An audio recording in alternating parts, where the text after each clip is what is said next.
بسم الله الرحمن الرحیم. دا خبره دی رانه چې د موږ یو لړۍ خلک لاړل او تقریبا موږ 200 کورو ته نفقه تیاره کړې وه او یو لړۍ لاړله تقریبا 80 نفر 120 نفر پورې. اوس بیا هم د موږ 80 نفر بله لړۍ شروع کیږي. په سر کې خو زه د هغه خلکو نه ډېره زیاته مننه کوم چې د ګوفنډمي د طریقه موږ ته خپل هغه مرستې رالیږلي دي او چا 10 روپۍ چا 20 روپۍ هغه خپل څومره وسې چې رسېدلی هغه عمره کومک یې کړی د هغې نه ډېره زیاته مننه کوم او د ټولو هیوادوالو نه مې دا خواست دی چې تر څو د خپلو هیوادوالو څنګ ته ودرېږئ لاس ورکوئ او کومکونه ورسره وکوئ. د میاشتو افغانانو نه مې دا هیله ده چې همیشه خپل هیوادوالو سره مرستې وکړي، هغه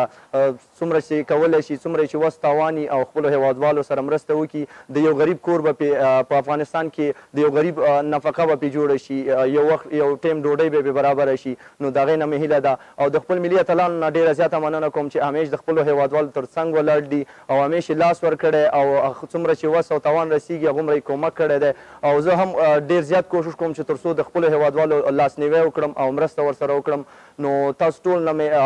د تجارانو نه مې دا هیله ده که په افغانستان کې دي او بهر د افغانستان دي د هغې نه مې هم دا هیله ده چې تر څو د خپلو افغانانو لاسنیوی وکړي او مرسته ورسره وکړي او موږ په دعاګانو کې مه هېروئ او همیشه هم خپلو دعاګانو کې یاد ساتئ چې تر څو د خپلو هیوادوالو مرسته وکړو.